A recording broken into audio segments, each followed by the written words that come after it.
Robinson 100 has Kent heading for victory.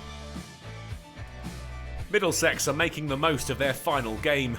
Mark Stoneman, with his second 100 since joining the county, helped his side to within a couple of 300, but after running through Kent, their lead was already over that mark.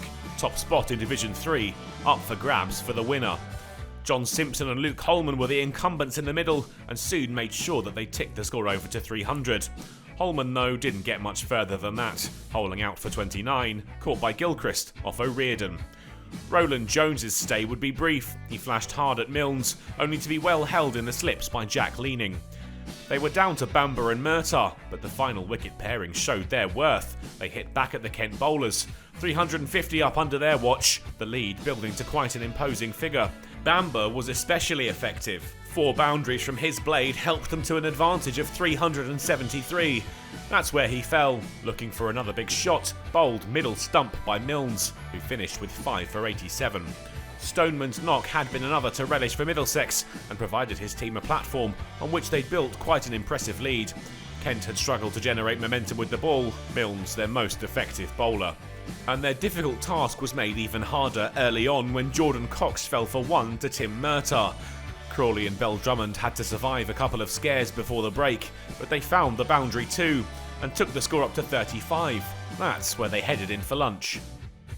Bell Drummond wouldn't survive for long after lunch, out for 15 off the bowling of Bamber.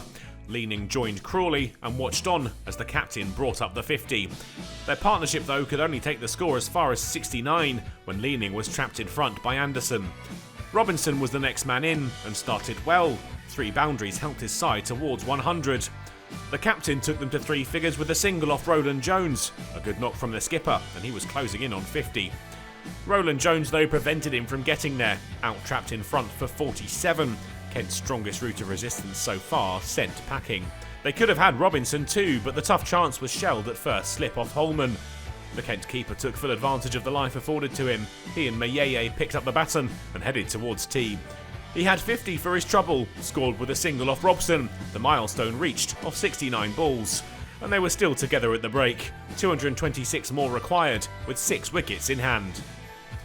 And the Middlesex toil continued after the break. Kent confident that they weren't out of this yet, not if these two could keep up their good start to the evening session, and they still had Darren Stevens to come.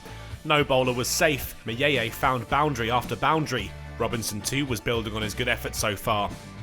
Mayeye's 6th 4 was pivotal. It took him to 50 runs off 78 balls, and the 5th wicket partnership to 100 runs from 145 balls. This duo were really giving Kent a chance now with some excellent stroke play, up to 250 with another Mayeye boundary.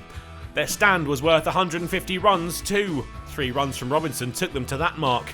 And his hard work was rewarded even further. The quick single found, the throw at the stumps missed, and he'd played his way to 100 off 145. Suddenly Kent looked in control, the target now less than 100 runs away with another Robinson boundary off Murtagh. If they were going to win the game on day 4, he wouldn't be there to help them.